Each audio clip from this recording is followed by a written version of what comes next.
اللہ تعالیٰ نے اس آیہ مقدسہ کے اندر ارشاد فرمایا کہ وَإِنَّكَ لَعَلَىٰ خُلُقٍ عَظِيمٍ، اے محبوب علیہ السلام بے شک ہم نے آپ کو عظیم اخلاق عطا فرمائے، آپ عظیم اخلاق پر ہیں، آپ خلق عظیم کے مالک ہیں۔ انسانی زندگی کے اندر کچھ چیزوں کی اور کچھ رویوں کی بڑی زیادہ ضرورت ہوتی ہے۔ یہ جو انسان کے اخلاقی رویے ہوتے ہیں نا، یہ بھی بڑی اہم ضرورت ہوتے ہیں انسانی زندگی کو گزارنے کے لیے۔ اگر رویوں میں اخلاق نہ ہو، لہجوں میں خوبصورتی نہ ہو، تو انسان کے لیے وقت گزارنا نہایت مشکل ہو جاتا ہے۔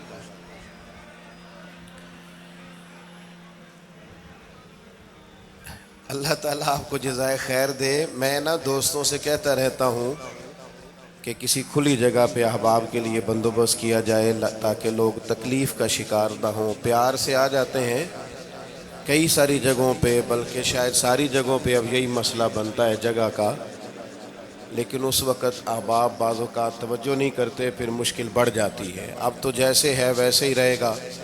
بھئی آپ بولیں تو نانا، آپ اتنا شور کریں گے تو میں بات کیسے کروں گا؟ اللہ تعالیٰ نے خیر کیا ہے، کچھ بہتری۔ اب ایک دفعہ بلند آواز سے درود شریف پڑھیں۔ الصلاۃ والسلام علیک یا رسول اللہ وعلی آلک واصحابک یا حبیب اللہ، الصلاۃ والسلام علیک یا نبی اللہ وعلی آلک واصحابک یا نور اللہ۔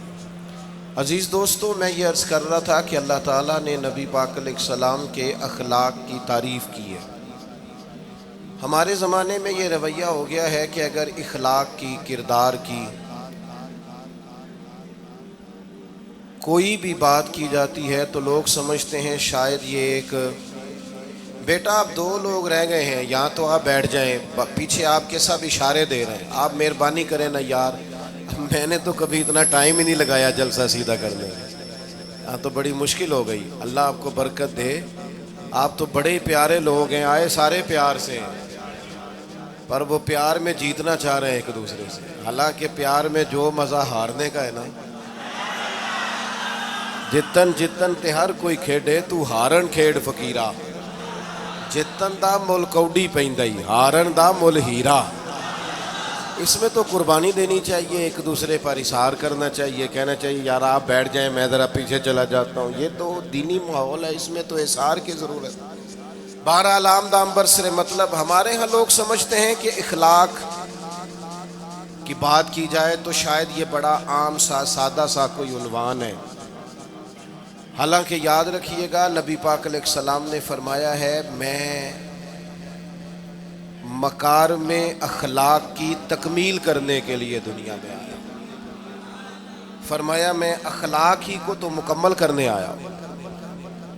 اور نبی پاک علیہ السلام نے اخلاقی رویوں پر بہت زیادہ زور دیا ہے۔ حضور علیہ السلام فرماتے ہیں کہ قیامت کے دن میرے سب سے زیادہ قریب وہ شخص ہوگا جس کا اخلاق زیادہ اچھا ہوگا۔ ہمارے ہاں لوگوں نے اخلاق کا معنی بھی اپنی مرضی کا کیا ہوا ہے۔ بعض لوگوں کا خیال ہے کہ صرف میٹھا بولنا ہی اخلاق ہے، حالانکہ میٹھا بولنا بھی اخلاق ہے، لیکن صرف میٹھا ہی بولنا اخلاق نہیں۔ میٹھا تو لوگ اپنے مطلب کے لیے بھی بولتے ہیں، میٹھا تو اس لیے بھی بولتے ہیں کہ مجھے اب کام پڑ گیا، اور بعض لوگوں کی ٹریننگ ہوتی ہے اس لیے وہ میٹھا بولتے ہیں۔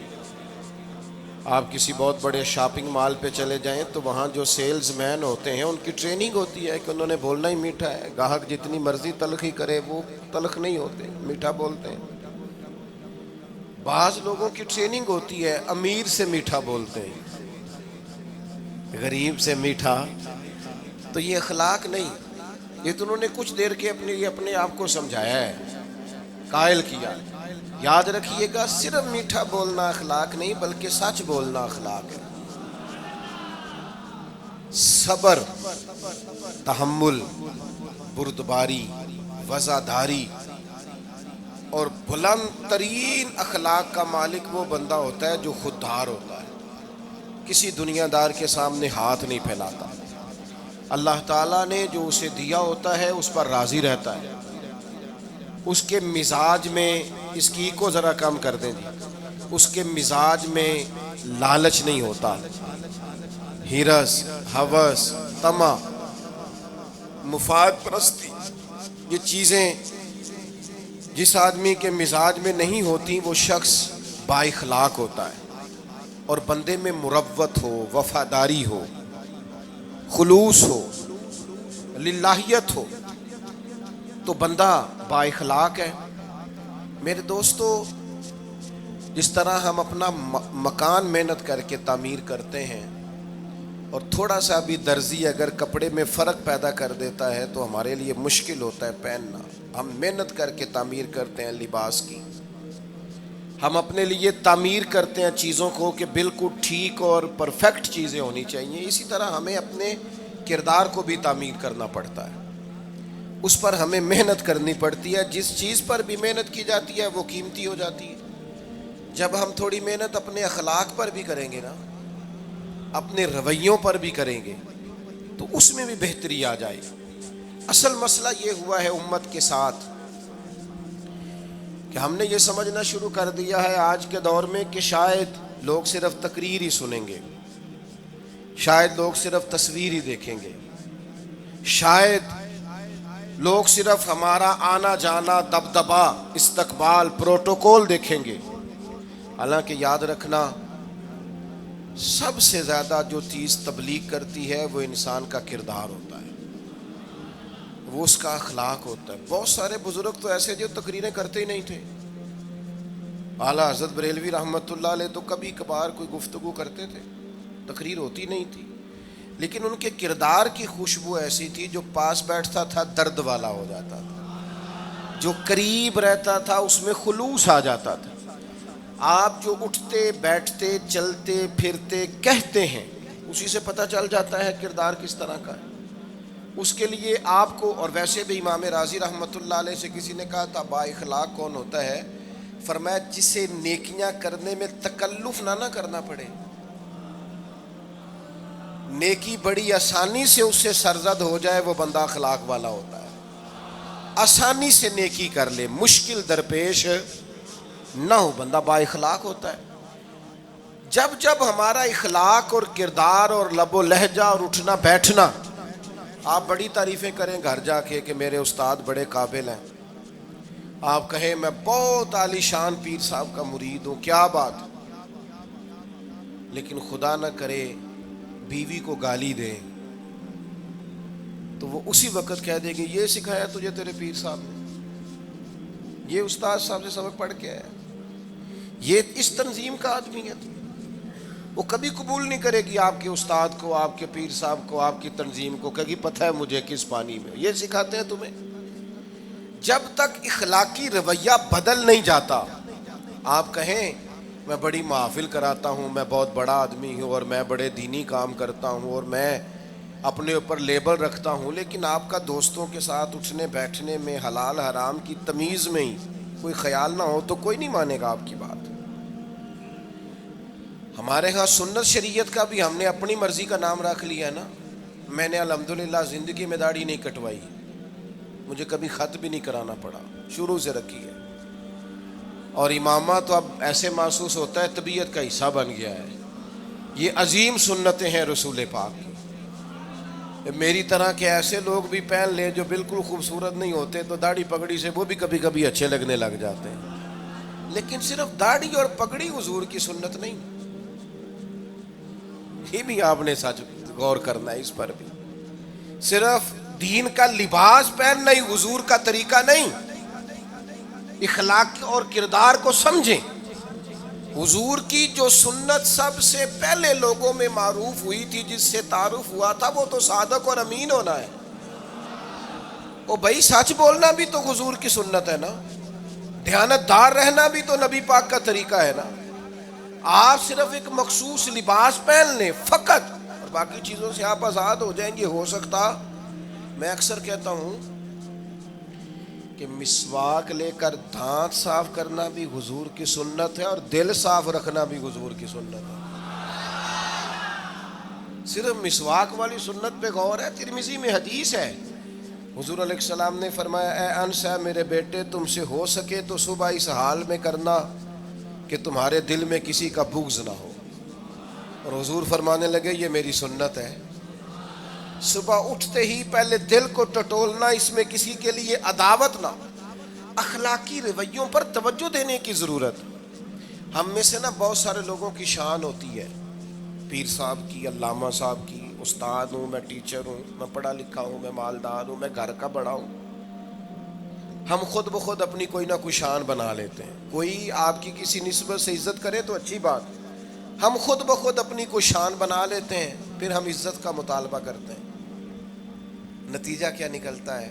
نتیجہ یہ نکلتا ہے جہاں ہمیں احترام کرنا چاہیے وہاں بھی ہم احترام کر نہیں پاتے. وہ میرے دوستو یاد رکھو, سیدہ عائشہ صدیقہ رضی اللہ تعالیٰ عنہ فرماتی ہیں نبی پاک علیہ السلام جتنی دیر گھر رہتے تھے نا, گھر کا کوئی نہ کوئی کام ہی کرتے رہتے تھے. کوئی حرج والی بات ہے اگر آپ ہر مطلب گھر میں جا کے بیٹھ کے اتنا لمبا سفر طے کر کے آئے لیکن اندر جا کے بیٹھتے ہی کہا پانی کا گلاس لاؤ. بھئی آپ بھی تو لے سکتے ہیں, کوئی حرج والی بات ہے؟ یہ باتیں کرنے کرانے کی ہیں کہ خود سے کام کر لینا سنت ہے؟ آپ نے 2 منٹ لگائے ہیں اور آپ نے کسی پر روب ڈال کے آپ فارغ ہو گئے. اخلاقی رویوں میں سب سے زیادہ ضروری تو دوسرے کا احساس کرنا ہوتا ہے.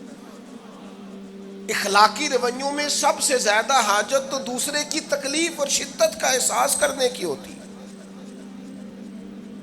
میرے اسا فرمایا کرتے تھے 10 منٹ کیوں انتظار کراتے ہو لوگوں کو؟ تم نے ممبر پہ کہا تھا میں 2:15 بجے جماعت کراؤں گا, 2:16 کیسے ہوئے؟ تمہیں اس کا پاس ہونا چاہیے تھا, تمہیں خیال ہونا چاہیے تھا کسی شخص کو کسی وجہ سے کوئی تکلیف, کوئی کسی اذیت کا شکار کیوں ہو, کوئی پریشان. میں اب تو الحمدللہ آپ اتنی بڑی تعداد میں آ گئے کہ جگہ آپ کے لیے مشکل ہو گئی, ورنہ شروع میں جب میں محافل کا ٹائم دیتا تھا تو میں وقت پہ چلا جاتا تھا. اگر کسی سے کہا ہے نا کہ 6 بجے آئیں گے تو 6 بجے چلے گئے. وہ کئی والی کار والے پوچھتے سن تسی آ بھی گئے ہو, تو میں کہندا سانو تسی ویلے ہیں سمجھ لو. ہمارا مزاج نہیں ہے نا جی. بلکہ ایک تقریب میں مجھے دعوت دی گئی تو اس پہ لکھا تھا 6 بجے, تو میں وہاں پہنچا تو میزبان بھی نہیں آئے تھے. مجھے بتائیں شادی کا کارڈ سارا خاندان بیٹھ کے لکھتا ہے نا, روانگی برات 1 بجے, 1 بجے جاتی ہے برات, مشترکہ جھوٹ بولا سارے خاندان نے. یہ رونے کی بات ہے, ہنسنے کی تھوڑی ہے. مسلمان اور جھوٹ بولے, مشترکہ طور پہ کہا یہ جھوٹ ہے. محفل ہوگی بعد از نماز عشاء, تو ختم کب ہوگی یہ بھی تو بتائیں. آپ نے قوم کو تو ایک شخص کا بتایا تھا کہ فلاں صاحب خطاب کریں گے, یہ مقامی, قومی, عالمی شہرت یافتہ, یہ کہاں سے آ گئے؟ کیوں تکلیف دی گئی؟ بلکہ ہم نے تو منصوبہ بندی کی ہے کہ لوگ ہمارے جلسوں میں نہ آئیں. ستائے اتنا ہے, ایک جگہ پہ میں حاضر تھا تو 1:30 بجے مجھے مائک دے رہے تھے. اب تو میں جاتا نہیں ہوں, رات کو چھوڑ دیا ہے. 1 بجے رات کو مائک دے رہے ہیں تو نقیب بیچارہ رٹی رٹائی بات کر رہا ہے, کہتا ہے بلا تاخیر. میں نے کہا ابھی بھی بلا تاخیر ہے, کر لو تھوڑی تاخیر. خدا کے بندو ختم کرو, آدھے گھنٹے میں مسئلے کی سمجھ آ جاتی ہے, ایک پیغام دو, بات ختم ہو گئی. اتنا الجھاؤ اور اتنا بات کو کھینچنے کا معنی کیا؟ اپنے رویوں کے اندر. میں چلا گیا 6 بجے تو میزبان صاحب بھی نہیں آئے تھے, تو وہ تقریب کب شروع ہوئی؟ 9 بجے. تو میں نے ان سے کہا غور سے دیکھ لو کہیں میں تو نہیں الٹا پڑتا رہا, 9 اور میں 6 سمجھتا رہا ہوں. یہ چھوڑے ان چیزوں کو. اپنی زندگی میں آپ نظم پیدا نہیں کریں گے تو کوئی کام کیسے کریں گے؟ حضرت حکیم الامت مفتی احمد یار خان صاحب نعیمی رحمۃ اللہ علیہ, مفتی صاحب رحمۃ اللہ علیہ جب جمعے والے دن الحمدللہ کہتے تھے نا تو پورا 1 بجا ہوتا تھا. لوگ گھڑی کو کہتے تھے تو غلط ہو سکتی ہے, پر مفتی صاحب پورے ٹائم پہ الحمدللہ کہتے ہیں.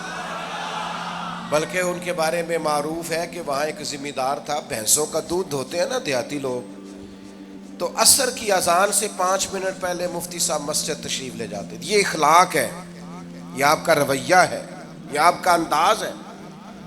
عصر کی اذان سے 5 منٹ پہلے جاتے تھے، جا کے وضو بنانا پڑے تو سنت ادا کر کے بر وقت نماز میں شامل ہو جائیں. تو مفتی صاحب گزر جاتے تو وہ ذمہ دار اپنے بیٹے سے کہتا کہ اب آپ نا بچے کو چھوڑیں بھینس کے نیچے تاکہ ہم بھینسوں کا دودھ دھوئیں. تو ایک دن وہ بیٹا کہنے لگا ابا جی ابھی تو یہ سورج کھڑا ہے، عصر کا ٹائم کہاں ہوا ہے؟ تو کہنے لگا تو چھڑ دے کٹا، مفتی صاحب لانگ گئے نہیں، ٹائم ہو گیا ہے. یہ ہمارے بزرگوں نے ہمیں رویے سکھائے. آپ نظم والے ہوں، اخلاق والے ہوں، سچائی والے ہوں، دیانت داری والے ہوں، دوسروں کا خیال رکھیں، کسی کو تکلیف نہ ہو ہماری وجہ سے. پتہ ہے رسول پاک صلی اللہ علیہ وسلم کی بارگاہ میں آ کے عرض کیا گیا یا رسول اللہ یہ ہمارے امام صاحب بہت لمبی نماز پڑھاتے ہیں. صحیح حدیث میں موجود ہے، نماز ہی پڑھاتے تھے نا، قرآن ہی پڑھتے ہوں گے نا، کتنا اعزاز والا کام ہے. یا رسول اللہ یہ بہت لمبی نماز پڑھاتے ہیں. اللہ کے محبوب علیہ السلام نے بلا لیا اور لفظ پتہ کیا ہے؟ حضور فرمانے لگے میں لوگوں کو دین کے قریب کرتا ہوں، آپ دور کرتے ہیں. فرمایا جب بھی نماز پڑھائیں معتدل پڑھائیں. اور خود حضور کا عمل کیا ہے؟ حضور فرماتے ہیں جب میں نماز میں کھڑا ہوتا ہوں تو میرا دل کرتا ہے میں لمبی نماز پڑھاؤں. ہمارا جب کسی شے کو دل کرے تو ہم چھوڑتے ہیں، میرا دل کرتا ہے میں لمبی نماز پڑھاؤں. لیکن حضور فرماتے ہیں پھر پیچھے سے کسی بچے کے رونے کی آواز آتی، میں سوچتا ہوں اس کی ماں پریشان ہوگی، میں نماز مختصر کر دیتا. اور میرے بھائیوں نماز میں بھی لوگوں کا احساس، ہماری طبیعت ہی نہیں رہی. کوئی آدمی ہارن دے رہا پیچھے سے اور سامنے گاڑی میں 2 بندے کھڑے، گاڑی مین روڈ پہ کھڑے کر کے باتیں کر رہے ہیں، اور وہ ہارن بجا رہا ہے تو کہتے ہو ٹھہر جا، آگ بجھانی ہے جا کے. ایک تو آپ نے اتنا ظلم کیا کہ آپ نے روڈ بند کیا، اور دوسرا اخلاقی رویہ یہ ہے. اور میرے بھائی یہ بھی بد اخلاقی ہے کہ آپ اپنا موٹر سائیکل مین روڈ پہ کھڑے کر کے دکان پہ چلے جائیں، لوگوں کو تکلیف میں ڈالیں گے. اسلام اس کی اجازت نہیں دیتا.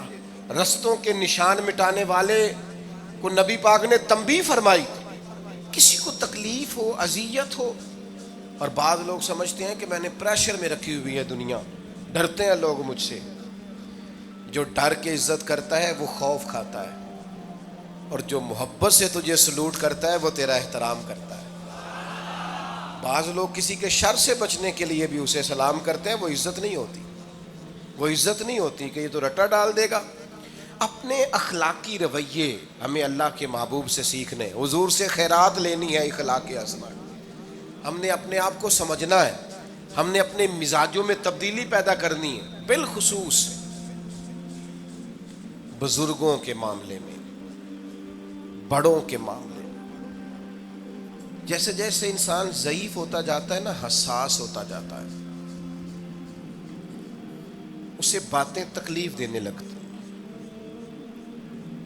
وہ ایک بوڑھی اماں ایک دفعہ مجھے کہنے لگی کہ آپ میرے بچوں سے کہہ دیں خرچہ پامیں تھوڑا دین کرن، میرے نال بولن صحیح کرن. وہ جب اپنی بیویوں کے سامنے میرے ساتھ تھوڑا والیوم اونچا کر کے بات کرتے ہیں آواز کا تو مجھے تکلیف ہوتی ہے. اپنا رویہ، لہجہ، اس پر غور ہو. جوانی میں ہی تو برداشت کرنا ہوتا ہے. اپنے مزاج کو کبھی بکھرنے اور ٹوٹنے نہ دیں. اور سب سے زیادہ بندے کا پتہ ہی تب چلتا ہے جب کوئی اسے پورا غصہ دلائے، جو پھر کنٹرول کرے، وہی تو کمال آدمی ہوتا ہے. آ کے کہا گیا تھا نا نبی پاک علیہ السلام کو کہ یا رسول اللہ وہ معاذ اللہ ان لفظوں کے ساتھ تانا و تشنیع کرتے ہیں، نقل کفر نہ باشد. تو حضور فرمانے لگے وہ پتہ نہیں کس کی باتیں کرتے ہیں، مجھے تو اللہ نے محمد بنا کے بھیجا ہے، میں تو محمد ہوں، اور محمد ہوتا ہی وہ ہے جس کی تعریفیں ہوں. وہ پتہ نہیں کس کی باتیں کر رہے ہیں، چھوڑو. وہ پتہ نہیں اس کی بات کر رہے ہوں گے جس کا وہ معاذ اللہ نام بگاڑتے ہیں. میرے عزیز تھوڑا سا برداشت، اور آپ جملوں سے غور کریں، کسی کے لہجے سے غور کریں کہ وہ بندہ کہیں تکلیف میں تو نہیں، آزمائش میں تو نہیں. میں پہلے مختصر تقریر کرنا چاہ رہا تھا، اب آپ لوگوں نے اور مختصر کرا دیا مجھ سے، تو میں بس بات کو سمیٹنے لگا ہوں، آپ غور فرمائیں گے۔ ایک دن نبی پاک علیہ السلام نے سید عائشہ صدیقہ رضی اللہ تعالیٰ عنہ سے فرمایا، حضور فرمانے لگے عائشہ جب آپ مجھ سے خوش ہوتی ہیں تب بھی مجھے پتہ چل جاتا ہے، اور جب آپ کے دل میں کوئی بات ہوتی ہے تب بھی پتہ چل جاتا ہے۔ تو سیدہ پاک عرض کرنے لگی حضور مجھے میری ماں روئے میں اور آپ سے ناراض، تو کریم فرمانے لگے بتاؤں پھر؟ یا رسول اللہ فرمائیے۔ حضور فرمانے لگے عائشہ آپ کبھی کبھی قسم اٹھاتی ہیں؟ یا رسول اللہ اٹھاتی ہوں۔ فرمایا جب آپ خوش ہوتی ہیں تو کہتی ہیں مجھے رب محمد کی قسم، اور جب دل میں کوئی بات ہوتی ہے پھر کہتی ہو جناب ابراہیم خلیل کے رب کی قسم، پھر حضرت ابراہیم کی نسبت سے قسم اٹھاتی ہو۔ تو جناب عائشہ کہتی ہیں حضور کی بات سن کے جو میرا حال تھا میں بتا نہیں سکتی۔ یا رسول اللہ آپ اتنا خیال کرتے ہیں؟ یہاں تک خیال فرماتے ہیں کوئی کیا بول رہا ہے؟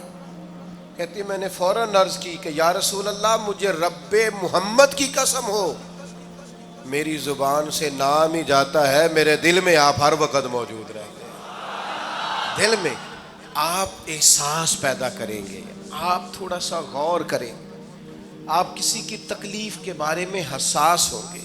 میرے بھائی پتہ کیا ہوتا ہے، 2 منٹ کا غصہ ہوتا ہے ہمارا، اور کئی دفعہ عمر بھر کا پچھتاوا چھوڑ جاتا ہے۔ ہمیں احساس ہوتا ہے ہم سے غلطی ہو گئی، ہمیں خیال ہوتا ہے کہ یہ لفظ مجھے کہنے نہیں چاہیے تھے، پر ہم سے سرزد ہو جاتے۔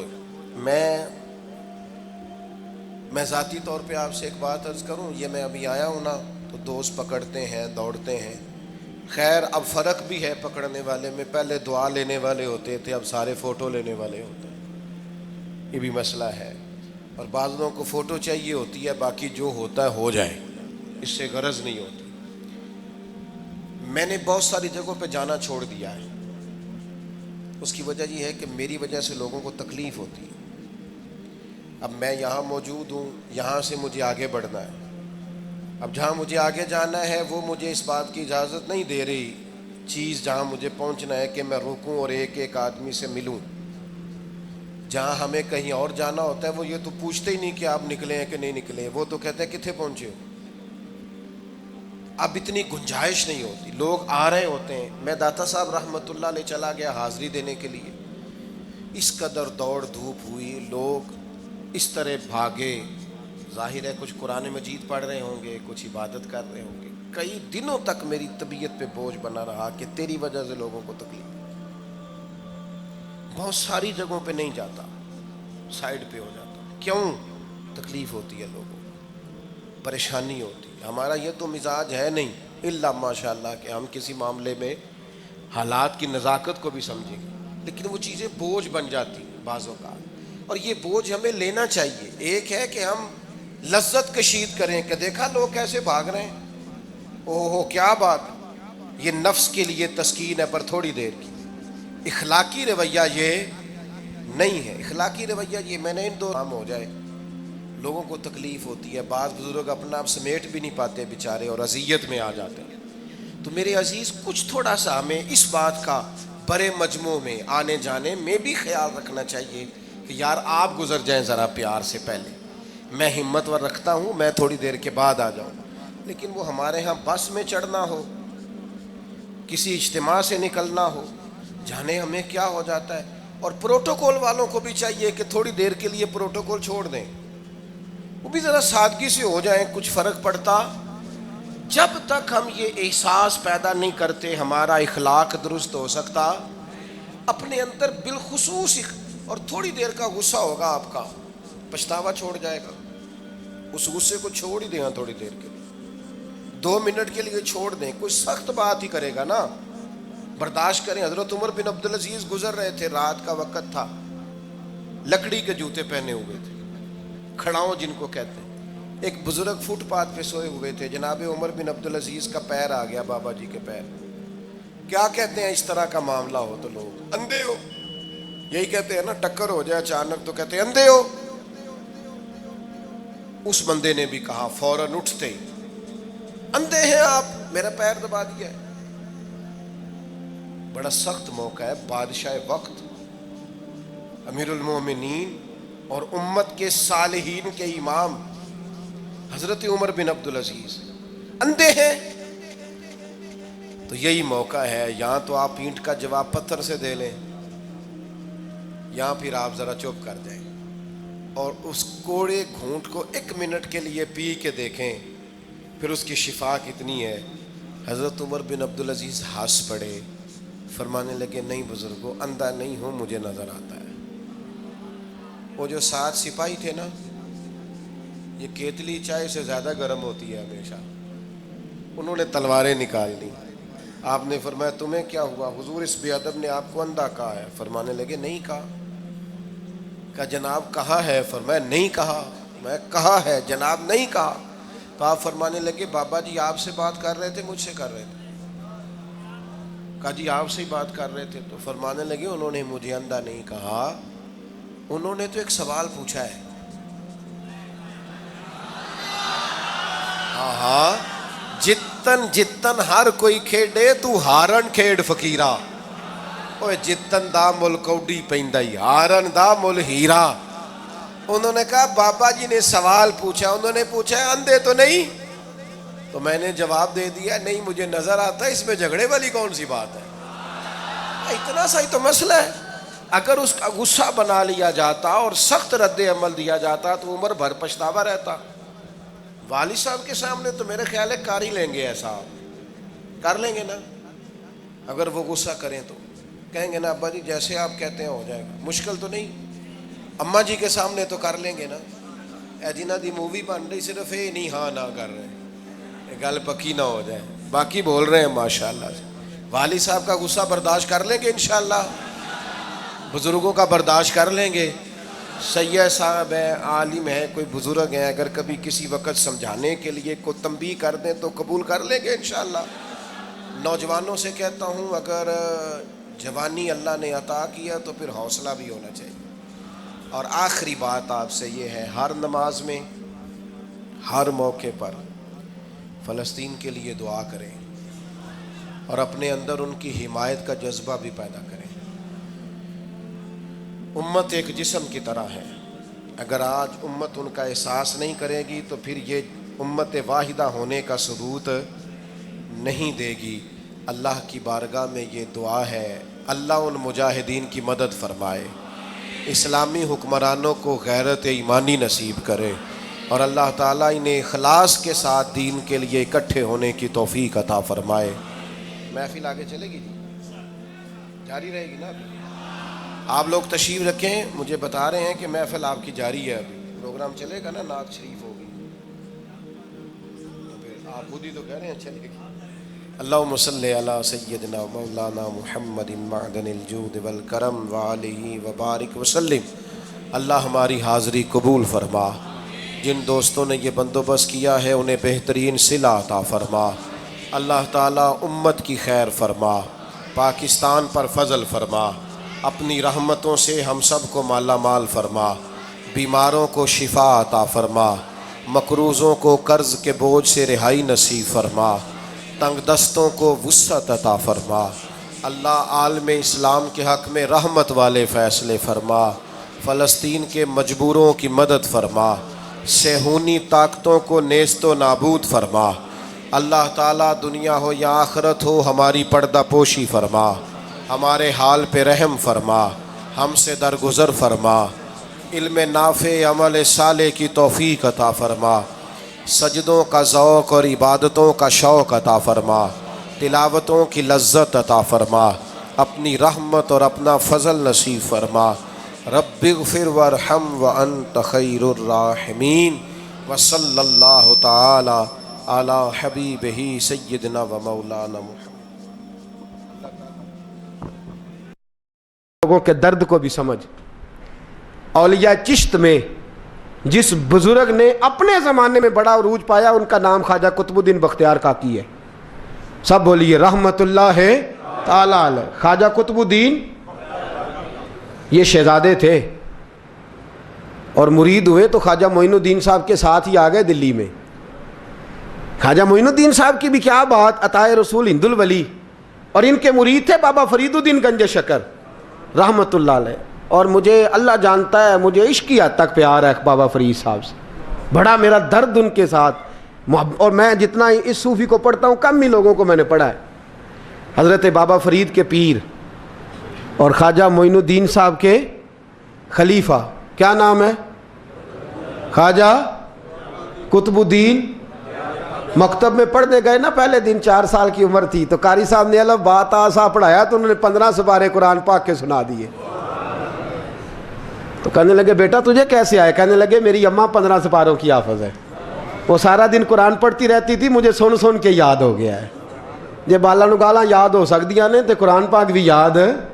اللہ خیر کرے، شرط یہ ہے کہ ہم گھر میں قرآن پڑھیں، بچوں کو سن سن کے بھی یاد ہو ہی جاتا ہے. خواجہ قطب الدین اتنا عروج پایا اس شیخ کامل نے کہ وقت کا بادشاہ بھی مرید ہو گیا. سلطان شمس الدین التمش مرید تھا، دلی کا بادشاہ بھی مرید تھا. اجمیر کا بادشاہ خواجہ معین الدین صاحب کا مرید نہیں ہوا، نہ پاک پتن کا بادشاہ بابا فرید کا مرید ہوا، لیکن خواجہ قطب صاحب کو اللہ نے یہ عظمت بھی دی. یہ شان ہے نا، اگرچہ صدقہ سارا خواجہ معین الدین کے قدموں کا ہی تھا، لیکن دلی کا بادشاہ مرید ہوا. اور اتنا اعلیٰ مرید ہوا کہ جب خواجہ قطب الدین صاحب کا وصال ہوا تو 3 شرطیں لگائی تھیں. فرمایا میرا جنازہ وہ پڑھائے، جب سے توبہ کیا پھر اس کا سینے بد حرام کے لیے نہ کھلا ہو، اور جب سے توبہ کیا پھر لقمہ حرام اس کے گلے سے نہ گزرا ہو، اور جب سے توبہ کیا پھر کبھی نماز تہجد بھی قضا. بڑے بڑے صوفی میری طرح کے گردن جھکا کے کھڑے ہو گئے. 7ویں صف سے دلی کا بادشاہ نکل آیا، کہنے لگا پیرا ساری زندگی میں نے پردہ داری سے عبادت کی تھی، تو جاتی دفعہ مجھے بے نقاب کر گیا ہے. اتنا بڑا انہوں نے شخص تیار. اور حال یہ تھا، لوگ کہتے ہیں کہ فلانا آدمی امیر آدمی ہے تو حضرت صاحب کا تعلق پیر صاحب کا تعلق زیادہ ہے، تو اس کی عمارت نہ دیکھ، کبھی کبھی اس کی پرہیزگاری بھی دیکھ، اس کی خدمت گزاری بھی دیکھ. خواجہ قطب الدین صاحب پہ بھی الزام لگتے رہے. ایک الزام یہ بھی لگا کہ قریب چلے گئے. ہوا کیا، جب بادشاہ مرید ہوا تو کہنے لگا حضرت جی میں نے بادشاہی نہیں کرنی، میں نے اب خانقاہ میں رہنا ہے. تو فرمایا بیٹا تو چھوڑ دے گا تو کوئی ظالم بیٹھ جائے گا. تو حضور پھر کیا حکم ہے؟ فرمانے لگے تو نے کرنی ہے. تو کہا حضور آپ وہ کہاں ہوتے ہیں، میں کہاں ہوتا ہوں، دل ہی نہیں لگتا. تو آپ فرمانے لگے میں ڈیرا اٹھا کے تیرے قریب لے آتا ہوں. خواجہ صاحب 1 کلومیٹر کے فاصلے پر ڈیرا اٹھا کے لے آئے. فرمانے لگے میں تیری تربیت کرتا رہوں گا، تو مخلوق کا بھلا کرتے رہنا. صلی اللہ علیہ، تو حضور کی امت کا اللہ اکبر. وہ قریب. اس وقت بھی لوگوں نے بڑی باتیں کی کہ دیکھو جی بادشاہ تھا نا تو پیر صاحب ہی نیڑے آ گئے. لوگ دیکھتے نہیں کہ اصل بات کیا ہے. خیر وقت گزر گیا، بادشاہی مرید ہو گیا، تو پھر دلی سارے میں اسلام، اتنا عدل انصاف. ہندوؤں کو بات پسند نہ آئی، انہوں نے کچھ مسلمان خرید لیے. سلطان شمس الدین التمش بیٹھا ہے دربار میں، جاگ رہے ہیں نا آپ لوگ سب، کہیے صلی اللہ علیہ. بڑی غور سے سننے والی بات. ایک دن سلطان شمس الدین تمش دربار میں بیٹھا ہے، قاضی عدالت بھی بیٹھے ہیں، مقدمات سنے جا رہے ہیں. باہر سے رونے کی آواز آنے لگی، چیخنے چلانے کی. بی بی بیان کر رہی، کیا ہو گیا کیا ہو گیا. وہ ٹال لگے ہوتے تھے بادشاہوں کے، وہ بجنے لگے، زور ہونے لگا. بادشاہ نے کہا اس فریادی کو جلدی بلاؤ. وہ اندر عورت آئی تو چیخ چیخ کے رو رو کے اس نے اپنے کپڑے پھاڑ پھاڑ کے، برا حال، 2 مہینے کا بچہ. لوگ اس کی آہو زاری پر اس کی طرف متوجہ. بی بی کیا ہوا، پانی پلاؤ بٹھاؤ، کیا ہو گیا. کہنے لگی لٹ گئی، عزت برباد ہو گئی، تباہ کر دی گئی. میں کیا ہوا؟ کہنے لگی بادشاہ ایک شخص میرا غیر شرعی خامند بنا، پھر مجھے حمل ہوا، پھر میری گود میں یہ بچہ ہے 2 مہینے کا. اب گئی ہوں تو وہ کہتا ہے کہ میرا تو تیرے سے تعلق ہی کوئی نہیں. بادشاہ کہنے لگے یہ سلطان شمس الدین تمش کی جگہ ہے، اور میں نے رسول اللہ صلی اللہ علیہ وسلم کے دین کے مطابق حکومت استوار کی ہے. کون ہے جو تیرے ساتھ؟ ابھی گردن نہ کاٹ دوں گا، بات کر کون ہے. کہنے لگی تو کچھ بھی نہیں کرے گا، کوئی کچھ نہیں کر سکتا. لوگ کلمے چھوڑ کے بیٹھ گئے، توجہ ادھر ہو گئی. پراپوگنڈے بڑا اثر کرتے ہیں معاشرے پہ. رنگ ایسا عجیب ہے, انداز ایسا عجیب ہے. فرمایا بات تو کر. اس عورت کی آواز گونجی تو حالات ہی خراب ہو گئے. کہنے لگی بادشاہ حوصلہ پیدا کر سننے کا. کہا تو بات کر. کہنے لگی میرے گود میں جو بچہ ہے یہ قطب الدین بختیار کاکی کا ہے, یہ تیرے پیر کی ناجائز اولاد ہے. اٹھاؤ, پروفیسر سلیم چشتی نے پی ایچ ڈی کی ہے, وہ لکھ رہے ہیں اس واقعے کو. تیرے پیر کا ناجائز بچہ ہے. ہاتھ کانپنے لگے بادشاہ کے. کہنے لگے یا اللہ کبھی تو قیامت برپا کر دے تو معاملہ ٹھیک ہو جائے, میں تیری زبان کھینچ دوں گا تیری گر. تو نے بات کیسے کی؟ کہنے لگی میں نے کہا تھا نا تیرے اندر حوصلہ نہیں, میری عزت تار تار ہو گئی اور تو پیر بچا رہا ہے. اللہ اکبر. سلطان شمس الدین تمش آسمان کی طرف دیکھ کے کہنے لگے مولا مجھ مجرم کو جس کی برکت سے اٹھا کے تو نے مسجد میں پہنچایا, آج مجھے تو نے کس امتحان میں ڈال دیا؟ یہ کیا رنگ تو نے زندگی کا بنایا ہے؟ کہنے لگی بلا اسے, اڑاب گردن. اللہ اکبر. خواجہ قطب الدین بختیار کاکی, ذرا اس جگہ پہ اپنے آپ کو کھڑا کر کے دیکھ میرے دوست. جو شخص دلی کے بازار میں نکلے تو دکانیں بند ہو جائیں, عورتیں گھروں میں گھس جائیں, جس کے نام پر چرچے ہوں دین کے, وہ شخص لاٹھی ٹکاتا ٹکاتا. عرس منانے آسان ہے, ڈھول ڈمکے کر کے گھروں کو جانا آسان ہے, پر ذرا ان کی راہوں کا مسافر تو بن انہوں نے انداز کیا اختیار کیا. حضرت خواجہ قطب الدین بختیار کاکی خبر پھیل گئی. اتنی شہرت پاکیزگی کی نہیں ہوئی تھی جتنی اس جرم کی ہوئی. لاٹھی ٹکاتے ٹکاتے جب پہنچے نا بادشاہ کے دربار میں, بادشاہ اٹھنے لگا, قاضی اٹھنے لگا, لوگ اٹھنے لگے, تو قطب الدین بختیار کاکی کی آنکھوں میں آنسو آئے. مانے لگے بیٹو بیٹھ جاؤ, آج میں پیر بن کے نہیں آیا, میں مجرم بن کے آیا. اور کہا میرے مالک کا انصاف بھی دیکھو, دلی کا پیر آج دلی کی عدالت میں اپنے نا کردہ جرم کی صفائی دینے آیا ہے. بڑی لاٹھی پہ ٹیک لگائی. دلی کی گلیاں بھی روتی ہیں کہ یہ کیا رنگ, اللہ یہ تیرا کیا رنگ ہے, یہ تے میں گڈی تے ہاتھ ڈور سجن دے, او جنج رکھے اونج رہنا ہے, واجب نہیں جے وچ شریعت, مندہ خسم نو کہنا اے تن میرا کنگھی ہووے, میں زلف سجن دی واواں, پوش میرے دی جتی بن جائے, میں یار دی قدمی آواں, مارو مارو مینوں مار مکاؤ, کوئی یوزر نہ پیش لے آواں, جے سونا ہی میرے دکھ وچ راضی, جے سونا ہی میرے دکھ وچ راضی, تے میں سکھ نو چلے ڈاواں, پر یار فریدا کدی بل پے سونا, یار فریدا جے کدی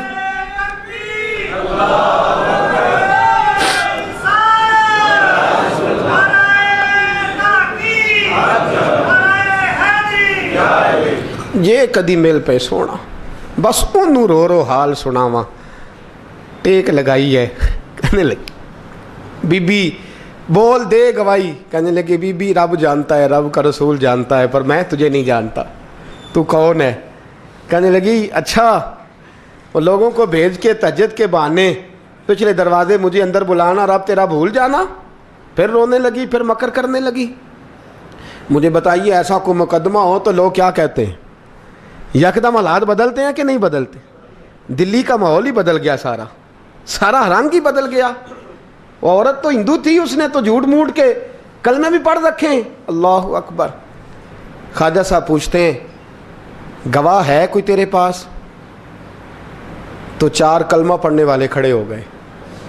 اللہ کرے کلمہ پڑھنے والے بکا نہ کریں, آمین تو کہیں. وہ کھڑے ہو کے کہنے لگے ہاں ہم نے آتے بھی دیکھا ہے, جاتے بھی دیکھا ہے. خواجہ قطب الدین صاحب نے نظر عثمان کی طرف اٹھائی, کہنے لگے اچھا جو تیری مرضی,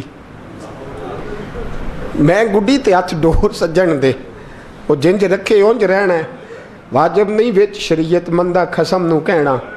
کہنے لگے سلطان یار ایک رات کی مہلت نہیں دے دیتا؟ میں سویرے سلطان بھی رو پڑا کہ پیر صاحب میں نوکر اور میں مولتے. اچھا حضور جیسے مرضی. باہر نکلے. خادم کہنے لگا حضور سواری پہ بیٹھ جائیں. وہ مانے لگے نہیں یار آج پیدل جانا ہے. اس دلی کے چونکوں نے مجھے بڑی سلامیاں دی ہے، ذرا میں دیکھوں تو صحیح دلی کے بازار میری رسوائی پہ کیا کہتے ہیں، مجھے ذرا یہ پتھر بھی کھانے دے، ان کا ذائقہ بھی۔ پیدل گئے، دنیا سو گئی تو دلی کے بادشاہ نے اجمیر کی طرف منہ کیا۔ خواجہ معین الدین حیات تھے، بے خبر ہو جو غلاموں سے وہ آقا کیا ہے، بے خبر ہو جو غلاموں سے وہ منہ کیا۔ کہنے لگے معین الدین میں کوئی لوارث تو نہیں نا، میں کوئی لوارث ہوں کہ یہاں جو میرے ساتھ مرضی ہو جائے؟ تیری مجبوریاں درست، مگر تیرا وعدہ تھا ساتھ دینے کا، وقت آیا ہے۔ میں کوئی لوارث نہیں کہ اب تو اجمیر میں بیٹھا رہے اور میں دکھ سارا اکیلے برداشت کروں۔ بڑھاپے کا مجھے بھی پتہ ہے، کمزوری کا مجھے بھی پتہ ہے، ذوف کا مجھے بھی پتہ ہے، پر تتی تھوڑے تھکڑے کھاندڑیاں، میں بھی تو تیرے نام تو مفت بھی کاندڑیاں، مجھے بھی تو پتہ ہے نا، منم غلام علی حیدریم قادریم تمز احمد رضا خامی زنم، میں نے بھی تو اپنا نام نہیں نا تھا جپا، تیرا ہی جپا ہے ساری زندگی۔ یہ لفظ کہے، کہتے میں رویا، آنکھ لگی تو حضرت خواجہ معین الدین صاحب خواب میں ملے۔ کہنے لگے قطب الدین میرا انتظار کرنا، میں پہنچ رہا ہوں، میرا انتظار کرنا، میرا انتظار۔ کیا کہا میاں صاحب نے؟ کہتے ہیں مالی دا کم پانی دینا، پھل کچے ہون یا پکے، اے پیر مرید دے سر تے ہی رہندا ہے، جھوٹے ہون یا سچے۔ میں آیا، فکر نہ کرنا۔ حضرت سویرے اٹھے، پھر گئے عدالت، پھر کہا نہ بھائی پروٹوکول، مجرموں کا پروٹوکول نہیں ہوتا، میں اکیلا جاؤں گا، جس کے آگے پیچھے نعرے ہوتے تنے تنہا۔ 2-4 منٹ زیادہ لے لوں آج آپ حضرات۔ کہتے میں پہنچا عدالت اور جا کے جب کہا نا کہ ہاں جی حضور بتائیے، گواہ بھی خلاف ہے، مقدمہ بولیں، تو کہنے لگے مجھے میرے شیخ نے حکم دیا ہے کہ میرا انتظار کرنا۔ پھر وہ جو باتیں کرنے والے تھے کہنے لگے جی کون گیا تھا اجمیر، کون آیا ہے وہاں سے، ہمیں روحانی باتیں نہ بتائی جائیں، یہاں سے تو ایک دن میں پہنچا نہیں جا سکتا، ٹرین بھی 36 گھنٹے لیتی ہے دلی سے جانے میں۔ تو کہا یہ کیسے ہو سکتا ہے، کوئی رات کو رات آپ کو خبر ہو گئی، آپ کیس کو لمبا نہ کریں، بادشاہ مرید ہے، لگتا ہے کہ یہ راتوں رات بھگا دے گا پیر کو۔ اتنی باتیں خواجہ صاحب نے سنی۔ جب بے گناہ آدمی کو یہ باتیں سننی پڑتی ہیں پھر دل بڑا ٹوٹتا ہے، پھر بڑی تکلیف ہوتی ہے۔ حضرت کہنے لگے یارو تمہاری مرضی۔ شمس الدین تمش کی آواز گونجی، فرمایا جیسے انہوں نے کہا ویسے کیا جائے گا۔ 3 دن کے لیے عدالت برخاست کر دی جاتی ہے۔ چیم گوئیاں ہونے لگی، پھبتیاں کسی جانے لگی۔ تیسرے دن شام کا وعدہ تھا، چوتھے دن عدالت جانا تھا۔ قطب الدین بختیار کاکی کے پاس لوگ آ کے افسوس کرتے تو آپ بولتے نہیں، یہاں تو لوگ صفائیاں دیتے بولتے نہیں۔ فرماتے یار میں گڈی تے ہاتھ ڈور سجن دے، وہ جینج رکھے، میں اونج ہی رہنا ہے، جیسے اس کی مرضی ویسے۔ جیڑیاں گڈیاں آپ پہ اڈیاں ہو نہ چڑھن اونچائیاں، وہی گڈیاں اونچیاں اڈیاں جیڑیاں سائیاں آپ چڑھائیاں۔ فرمایا ٹھیک ہے جیسے وہ رکھے، میں راضی ہوں۔ اللہ اکبر۔ تیسرے دن کی مغرب کا وعدہ تھا۔ جب مغرب کا سورج ڈوب گیا نا، بڑے قافلے اجمیر سے آئے پر معین الدین نہ آیا۔ وعدہ کیا تھا یار نے آؤں گا دن ڈھلے۔ وہ خواجہ غلام فرید صاحب رحمۃ اللہ تعالیٰ علیہ فرمایا کرتے تھے نا، کوا کھانے لگا آنکھیں تو کہنے لگے کاغا اے تن سارا ہی کھائیو، میرا چن چن کھائیو ماس، میرے 2 نین نہ کھائیو، مینو پیا ملن دی آس۔ نے کہا سارا کھا جا، آنکھیں چھوڑ دے۔ اس نے کہا تھا میں آؤں گا، انتظار لمبا ہو گیا ہے پر میری امید تو نہیں نہ ٹوٹی۔ مغرب کی اذان ہوئی تو لوگ کہنے لگے لو جی اب بس ہو گئی۔ خواجہ قطب الدین صاحب نے اللہ اکبر کہہ کے مغرب کی جماعت جب میدان میں کھڑی کی تو اپنی بھی چیخ نکل گئی، آئے نہیں۔ لیکن جب نماز کا سلام پھیرا تو خواجہ معین الدین صاحب کی 2 رکعتیں ابھی باقی تھیں۔ خواجہ صاحب پیچھے نماز پڑھ رہے ہیں، سلام پھیرا اور نماز کے بعد جب اٹھے نا تو خواجہ صاحب کے سینے کے سینہ لگا تو کہا حضرت جی میں شہزادہ تھا، آپ نے کہا تھا خشک روٹی کھانا تو میں نے خشک ہی کھائی ہے، آپ نے کہا تھا فاقے کرنا تو میں نے کیے ہیں، آپ نے کہا وطن واپس نہیں جانا تو میں نہیں گیا۔ حضور اس امتحان کا آپ نے بتایا ہی نہیں تھا، یہ مجھے بتا جاتے اب اس سفید داڑھی سے میں جواب دیتا پھروں۔ خواجہ معین الدین صاحب نے جھٹکا، پیچھے ہٹ، تو زیادہ عزت والا ہے کہ یوسف زیادہ عزت والا تھا؟ تو زیادہ مقام والا ہے کہ عائشہ زیادہ مقام والی تھی؟ چپ کر، یہ کچھ صوفیاء کا طریقہ ہے، چپ کر۔ عرض کی حضور غلطی ہو گئی، میں پہلے نہیں رویا، تو ملا ہے تو رویا ہو، میں پہلے نہیں تڑپا، میں نے شکوا نہیں، تو ملا ہے، اپنا ہی کو ملے تو دکھ یاد آتے ہیں نا۔ فرمایا چپ کر، جا سلطان سے کہہ دے سویرے نماز کے بعد عدالت لگا دے۔ سویرے جب عدالت لگی نا تو خواجہ معین الدین صاحب بازو پکڑا خواجہ قطب صاحب کا، نکلے تو دیکھا لائنیں لگی ہیں، مجمع لگا ہے، آنکھوں میں آنسو آ گئے۔ کہا حضور آپ کیوں روتے ہیں؟ فرمایا میرا دل تھا لوگ میرے کتب کی شان دیکھنے آئے، یہ کتنے بدبخت ہیں، میرے کتب کی رسوائی دیکھنے آئے، کتنے نالائق ہیں، رسوائی دیکھنے اتنے آئے ہیں، شان دیکھنے آتے ہی نہیں۔ اللہ اکبر۔ جب میدان لگا خواجہ صاحب پہنچے، عورت کو کہنے لگی اللہ سے ڈر جا، وقت تھوڑا ہے، تو مر جائے گی۔ کہنے لگی مجھے داستانیں نہ سنائیں۔ قاضی صاحب سے کہنے لگے قاضی صاحب آپ حقیقت حال سے آگاہ ہیں، خیال کریں۔ کہنے لگے خواجہ صاحب دلیلیں نہ دیں، گواہ لائیں، واز نہ کریں۔ خواجہ صاحب رحمۃ اللہ علیہ کہنے لگے گواہوں کو بلاؤ۔ گواہ آئے تو خواجہ معین الدین صاحب نے نظر، تم ہو میرے کتب پر، میرے کتب کے جرم کے گواہ؟ ان کی زبانیں کانپنے لگیں، ہاتھ کانپنے لگے، میں بولتے کیوں نہیں؟ جب ان کی نظریں جھکی تو بادشاہ کہنے لگا اگر اب تم نے گواہی نہ دی تو تمہیں میں مجرم بنا کے 80 کوڑے ماروں گا۔ کہنے لگا جی دیکھا ہے، جی دیکھا ہے ہم نے تہجد کے وقت۔ جب سب گواہیاں پوری ہو گئیں، عورت بھی تڑپ رہی ہے، رو رہی ہے، 2 مہینے کا بچہ گود میں ہے۔ اب بولیے بولیے، علماء ظواہر بھی کھڑے ہیں، حسد کرنے والے جلنے والے بھی کھڑے ہیں، ہندو تو ویسے ہی تالیاں بجا رہے ہیں۔ اجمیر کا بوڑھا، اور یہ آخری پھیرا تھا خواجہ معین الدین کا دلی میں، اس کے بعد ظاہراً دوبارہ نہیں آئے، اٹھے لاٹھی ٹکاتے ٹکاتے اور میدان کے اندر جا کے نا، بڑے میدان میں مجمع تھا، سر سجدے میں رکھا، کہنے لگے یا اللہ میں ہندوستان مرضی سے نہیں آیا، تیرے رسول کا بھیجا آیا ہوں۔ پھر اٹھے اور کہنے لگے مولا تیرے نبی کا فرمان ہے کہ میری امت کے علماء بنی اسرائیل کے نبیوں کی طرح ہوں گے، اگر یوسف کے لیے بچہ بول سکتا ہے تو میرے کتب کے لیے بھی بولنا چاہیے، اگر یوسف علیہ السلام کے لیے بول سکتا ہے تو میرا قطب الدین بھی سچا ہے، اس کے لیے۔ پھر اٹھے اس بی بی کی طرف بڑھے، لوگ کہنے لگے نہ جانے اب کیا ہوگا۔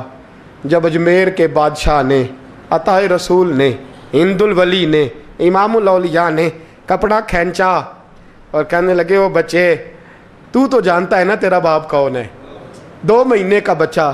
جب نانا بولا تو بی بی کہنے لگی اب کیا کر رہے ہو، بچے بھی کبھی بولے ہیں؟ میں بی بی چپ کر، ان اللہ علی کل شیء قدیر، میں کمزور رب کا ماننے والا نہیں، قدرتوں والے رب کا ماننے والا ہوں، وہ چاہے تو بچے بھی بولتے ہیں۔ قرآن کہتا ہے حضرت عیسیٰ بولے تھے انی عبد اللہ آتانی الکتاب، مریم بھی تو ولی اللہ تھی، وہ نبی تو نہیں تھی۔ اگر ولی اللہ بنی اسرائیل کا ہو بچہ بول سکتا ہے، تو اگر ولی اللہ محمد عربی کی امت کا ہو تو بچہ پھر بھی بول سکتا ہے۔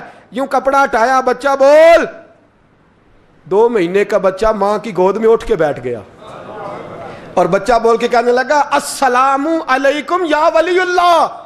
جب یہ لفظ ادا کیے تو نعرے لگنے لگے، لوگ رونے لگے، بی بی بے ہوش ہو کے گری، فرمانے لگے مجھے سلام نہ کر، میرے کتب کی بات بتا۔ کہنے لگا قسم ہے اللہ کی عزت کی، وہ سامنے مجمع جو سردار بیٹھا ہے وہ میرا باپ ہے، قطب الدین تو بے گناہ ہے، قطب الدین تو بے گناہ ہے، میرا باپ تو وہ بیٹھا ہے۔ یہ قاضی بھی سازش میں شریک ہے، کئی مسلمان خریدے گئے، یہ گواہ خریدے گئے۔ جب گواہی ہو گئی، بچہ یہ لفظ کہہ کے اللہ اکبر کہتا ہوا پھر چپ کر گیا۔ خواجہ قطب الدین صاحب کا بازو پکڑا، خواجہ معین الدین صاحب نے مجمع سے باہر نکلے، لوگ کہنے لگے حضور آپ کچھ بولتے نہیں۔ فرمانے لگے جس نے بولنا تھا وہ بول چکا ہے، جس نے بولنا تھا وہ جو جادو، وہ جو سر چڑھ کے بولے۔ فرمایا تم نے افواہوں پہ نظر رکھی اور میں نے اللہ کی قدرت پہ نظر رکھی، تم نے اس کے کردار کو جھنجھوڑا اور میں نے اس کے کردار کو تعمیر کیا۔ حضرت سلطان شمس الدین تمش بھی پیچھے دوڑے، کہا حضور کہاں لے جا رہے ہو؟ فرمایا کتب میرا ہے، میں اجمیر ساتھ لے کے جا رہا ہوں، اب میں نے اپنا بچہ تمہارے سپرد، اب میرے پاس رہے گا، تم نے ستایا ہے میری اولاد کو، اب یہ میرے پاس رہے گا، میں نے نہیں تمہیں دینا۔ لوگ راہیں بچھا کے نظریں بچھا کے بیٹھ گئے, پاؤں میں گر گئے, کہنے لگے حضور ہمارے لیے نہیں, رسول اللہ کے دین کے لیے, ہمارے لیے نہیں, تعمیر شریعت کے لیے, ادائے سنت کے لیے چھوڑ جائیے. خواجہ صاحب کہنے لگے قطب الدین جا, تجھے چھوڑ کے جاتا ہوں, اب قیامت تک کوئی تیری رسوائی کی جرت نہیں کر سکے گا. عزیز یاد رکھ, نہ افواہوں پہ لگا کریں, نہ کسی برادری, کسی قوم, کسی شخص کے بارے میں ایسی باتیں. یہاں تو لوگ گھڑ گھڑ کے چیزیں لاتے ہیں, گھڑ گھڑ کے چیزیں لاتے ہیں, اور جن کی ہیں ان کے پاس بڑے دلائل ہیں اپنی صفائی پیش کرنے کے لیے. جو غربا مساکین ہوتے ہیں وہ بیچارے اپنی عزت پر لگا ہوا داغ دھو بھی نہیں پاتے. ہم بڑا لوگوں پر دھبا لگا کے ثابت کر گزرتے ہیں, اور پھر صدیاں گزر جاتی ہیں. تیری میری غربت نے کیا مجھ کو زمانے میں بدنام, تیری دولت نے تیرے عیب چھپا رکھے ہیں. اللہ کا قرآن کہتا ہے جب خبر پہنچے تو تحقیق کر, خیال کر, اس کے بعد پھر آگے اس کو بیان کر. اللہ ہمیں سمجھنے کی توفیق دے. آخر دعوان ان الحمدللہ.